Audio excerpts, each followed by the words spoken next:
Assalamualaikum warahmatullahi wabarakatuh. Perkenalkan, nama saya Faiz Iza Ramadan dengan NIM 4182411017. Saya dari Fakultas Ilmu Komputer Program Studi Sistem Informasi, mahasiswa Universitas Mercu Buana. Di sini saya akan mengerjakan ujian akhir semester Statistik dan Probabilitas dengan dosen Ibu Sarwati Rahayu. Berikut untuk soal-soalnya. Oke, baik. Di sini saya akan menjelaskan untuk nomor 1 sebagai berikut. Ya. Hasil literary review dari 10 jurnal mengenai uji statistik non-parametik. Sebelumnya, saya akan menjelaskan singkat tentang statistik non-parametik. Statistik non-parametik adalah metode statistik yang digunakan ketika data tidak memenuhi asumsi distribusi normal. Metode ini sering digunakan pada data ordinal, nominal, atau ketika jumlah sampel relatif kecil. Oleh karena itu, statistik non-parametik menjadi pilihan yang tepat untuk menganalisa data yang tidak dapat diuji menggunakan metode parametik. Berikut hasil 10 jurnal yang sudah saya tulis. Dari 10 jurnal yang saya review, metode yang paling sering digunakan adalah Mann-Whitney, Wilcoxon, Kruxal-Wallis, Spearman-Rand, dan Chi-Square. Metode tersebut digunakan karena sebagian besar dan penelitian tidak berdistribusi normal atau berskala ordinal. Pada jurnal pertama yang digunakan uji Mann-Whitney untuk membandingkan tingkat kepuasan mahasiswa dan hasilnya terdapat perbedaan yang signifikan. Pada jurnal ketiga digunakan Kruxal-Wallis untuk membandingkan 3 metode pembelajaran dan hasilnya menunjukkan adanya perbedaan hasil belajar. Lalu pada jurnal kelima digunakan Spearman-Rand untuk melihat hubungan tingkat stres dan prestasi belajar dan diperoleh hubungan positif. Kesimpulannya, uji statistik non-parametik sangat bermanfaat untuk menganalisa data yang tidak memenuhi asumsi normalitas atau memiliki jumlah sampel yang relatif kecil. Berdasarkan hasil literatur review dari 10 jurnal, setiap metode non-parametik memiliki fungsi yang berbeda sesuai dengan tujuan penelitian, seperti membandingkan kelompok, menguji hubungan antar variabel, maupun menganalisis perubahan data. Oleh karena itu, memilih metode uji harus disesuaikan dengan karakteristik data dan tujuan penelitian agar hasil analisis menjadi lebih tepat dan dapat dipercaya. Selanjutnya, saya akan mengerjakan untuk soal nomor 2. Soalnya sebagai berikut. Pertama, diketahui claim production sama dengan 30%. Kita ini jadi 0,30. Lalu jumlah sampel sama dengan 15. Kita N.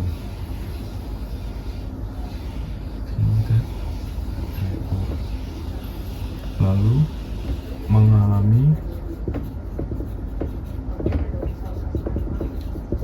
efek samping X sama dengan 3.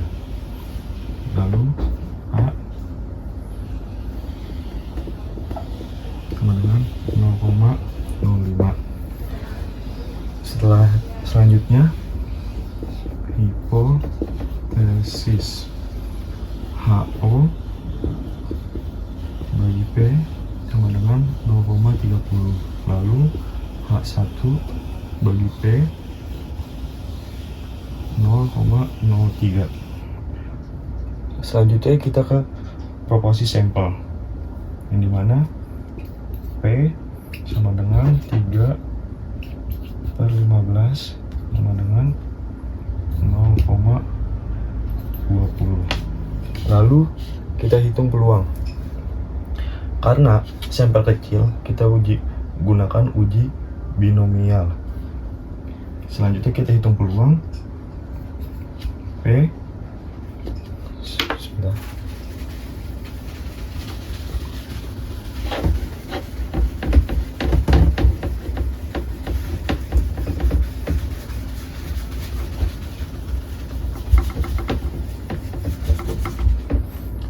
Kita hitung peluang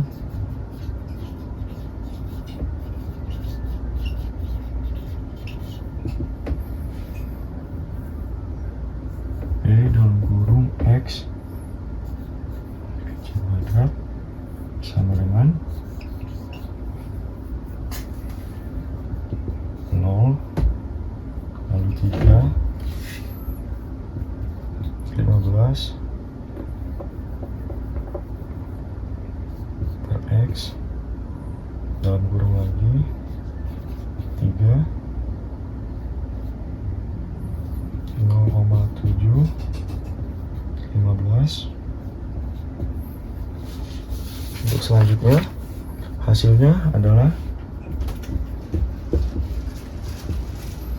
P dalam kurung X 3 tutup kurung sama dengan 0,2969. Karena uji dua sisi, maka P value sama dengan 2 dalam kurung 0,2969 tutup kurung 0,5938. Maka keputusannya karena 0,5938 0,05, maka HO diterima dan kurung gagal menolak. Kesimpulannya, tidak terdapat bukti yang cukup bahwa proporsi pasien yang mengalami efek samping berbeda dari klaim produsen sebesar 30%. Soal ketiga. Soalnya sebagai berikut.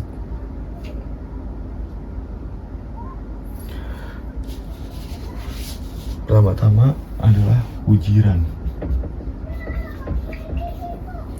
Urutan metode pembayarannya ialah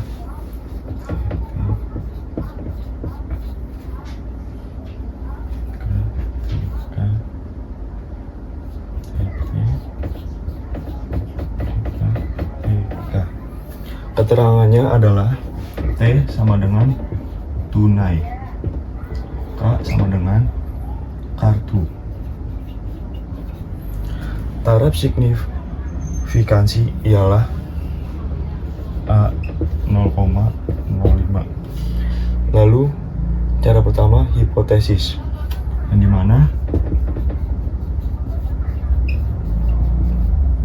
HO sama dengan urutan metode pembayaran yang bersifat acak.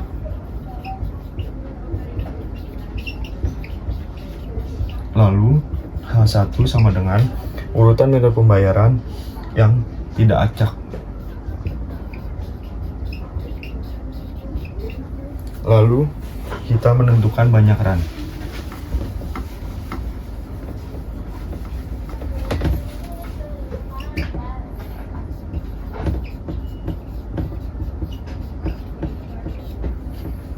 Ran adalah kelompok simbol yang sama secara berurutan. Urutannya T, T, K, K, T, K, T, T, K, K,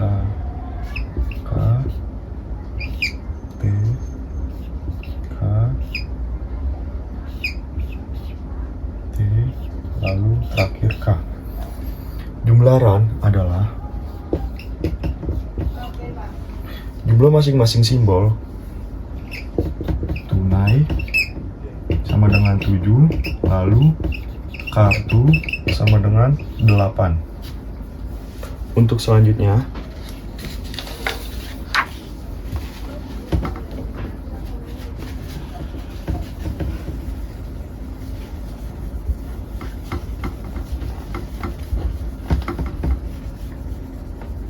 kita menghitung nilai harapan run.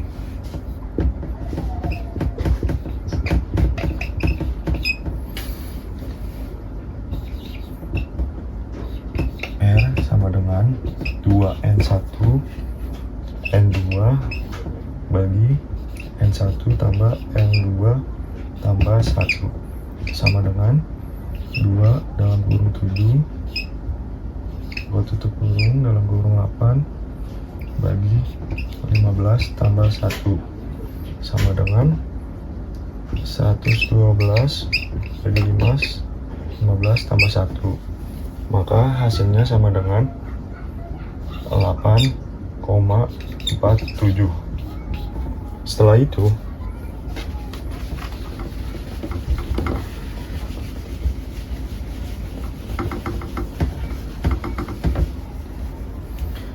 kita menghitung simpanan buku.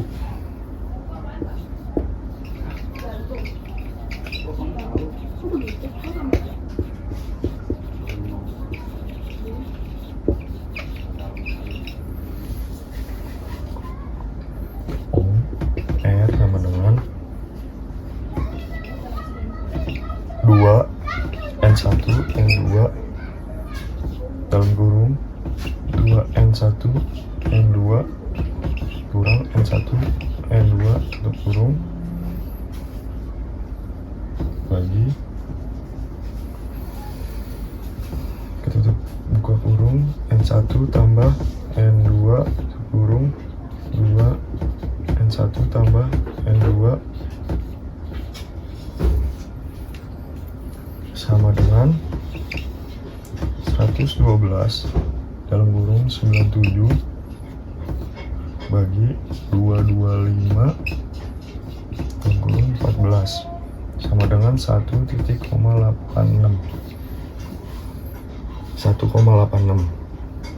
Setelah itu kita menghitung statistik uji.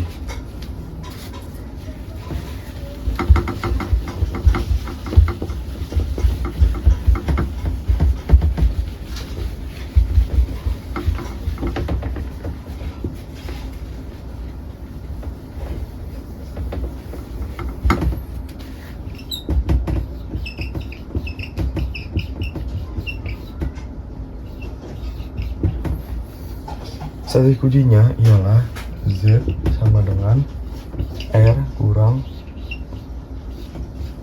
R bagi OR sama dengan 10 per 8,47 10 kurang 8,47 dibagi 1,86 sama dengan 0,82. Setelah itu keputusannya ialah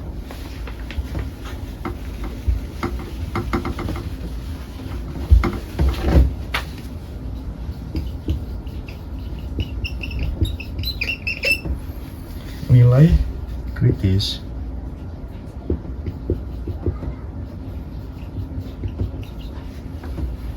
Z 0,025 sama dengan kurang lebih 1,96 karena 0,82 lebih kecil daripada 1,96, maka HO diterima.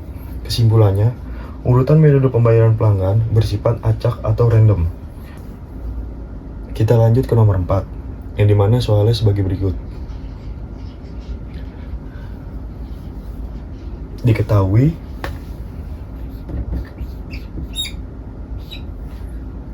N sama dengan 10, lalu sama dengan 75, O sama dengan 5, A sama dengan 0,05. Lalu kita data,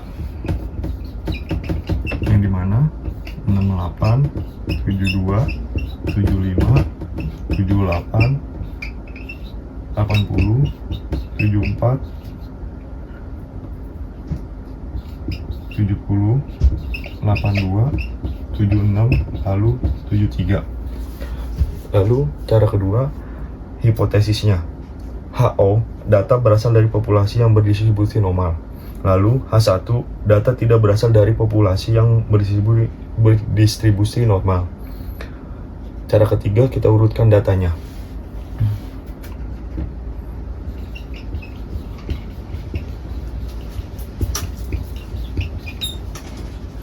Enam 70, 72, 73, 74, 75, 76, 78, 80, lalu 82. Lalu untuk yang keempat, caranya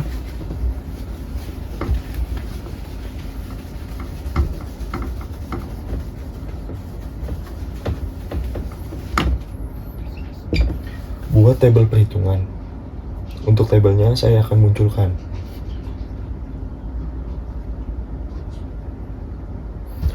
Dari hasil tabel tersebut, nilai maksimumnya adalah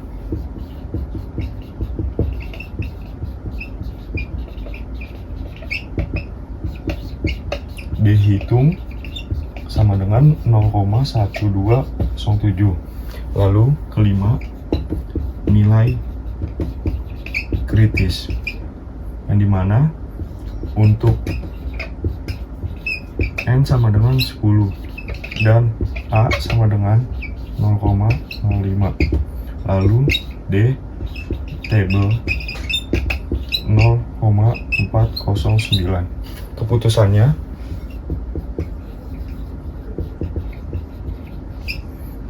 karena D hitung sama dengan 0,1207 lebih kecil dibanding D table, dimana 0,409, maka HO diterima. Kesimpulannya ialah data skor uji yang berdistribusi normal. Nomor 5. Untuk nomor 5, soalnya sebagai berikut. Untuk menjawabnya, diketahui, maaf sebelumnya ini berupa tabel, X sama dengan 2, 3, 4, 4, 5, 6, 6, 7, 8, 9. Lalu, Y adalah nilai ujian, di mana X adalah jam belajar dan Y nilai ujian. Nilai ujian ialah 50, 55, 65, 60, 70, 75, 78, 85, 88, dan 95. Lalu, kita akan buat tabel perhitungan. Sebelum kita buat tabel perhitungan, jumlah dari ini ialah sama dengan N10. Untuk tabel perhitungannya, kita akan munculkan di video.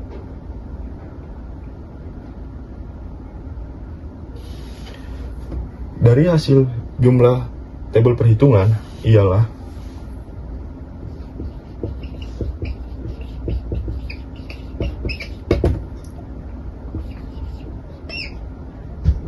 X sama dengan 54, lalu Y X2, Y sama dengan 721, lalu X pangkat 2 sama dengan 336, lalu XY sama dengan 4187. Untuk cara selanjutnya,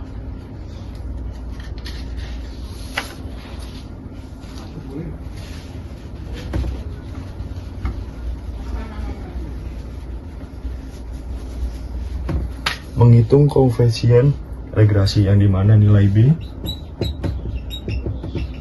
sama dengan D N XY kurang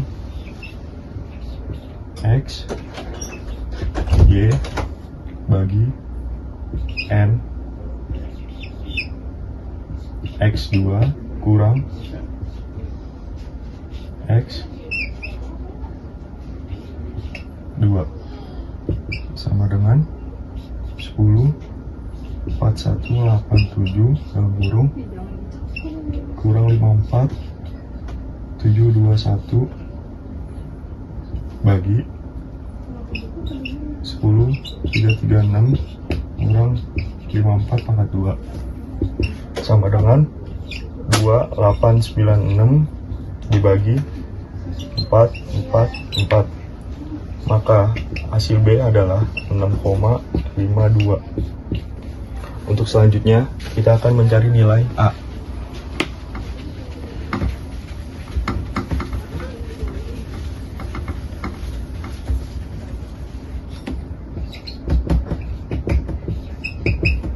Nilai A sama dengan A Y kurang B X bagi N sama dengan 721 kurang 6 52 54 10 bagi 10 sama dengan hasil dari nilai A ialah 36,89. Setelah itu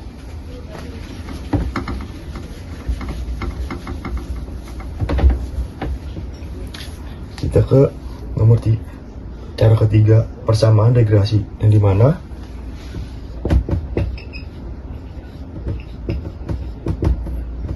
Y 36,89 tambah 6,52 X. Lalu kita cara keempat, koefisien kolerasi dalam kurung R. Rumusnya ialah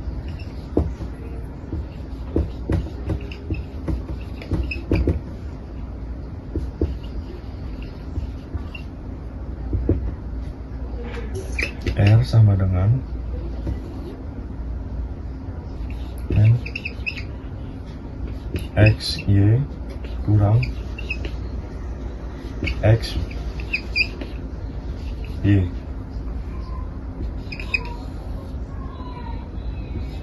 dalam kurung N X pangkat 2 sama dengan X pangkat 2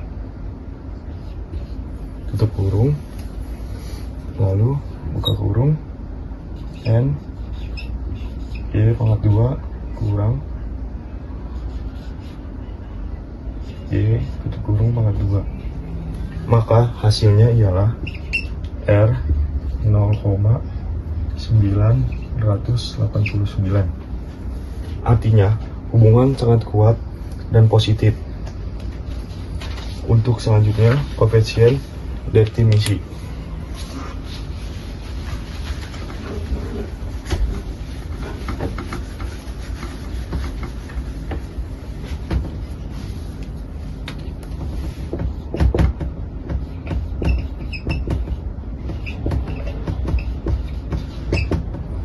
R pangkat 2 sama dengan R kuadrat sama dengan 0,989 dalam kurung kuadrat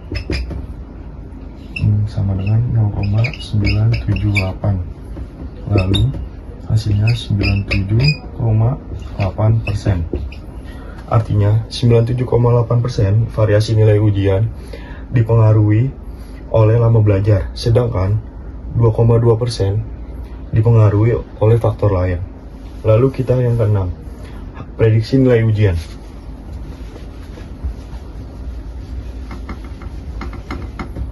Prediksi nilai ujian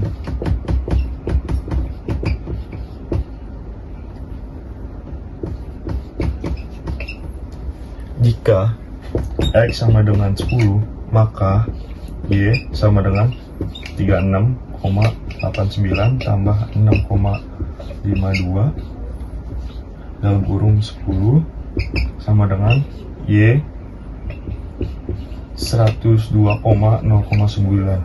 Jika nilai ujian yang diperkirakan adalah 102,09, Dalam praktik, nilai ujian biasanya dibatasi maksimal 100, sehingga model hanya memberikan prediksi matematis. Lalu, kesimpulannya ialah persamaan regresi.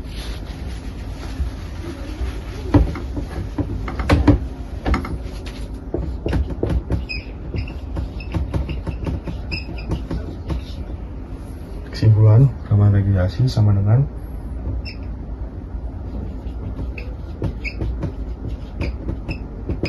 Y sama dengan 36,89 tambah 6,52 X kurung. Koefisien sama dengan R 0,989. Lalu hubungan sangat ko dan positif sama dengan koefisien derpinasi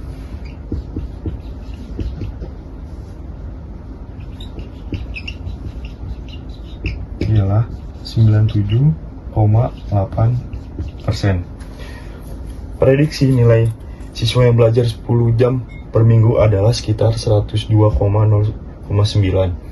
secara matematis, sehingga dapat diinterpretasikan mendekati nilai maksimum. Terima kasih. Kurang lebihnya mohon maaf. Wassalamualaikum warahmatullahi wabarakatuh.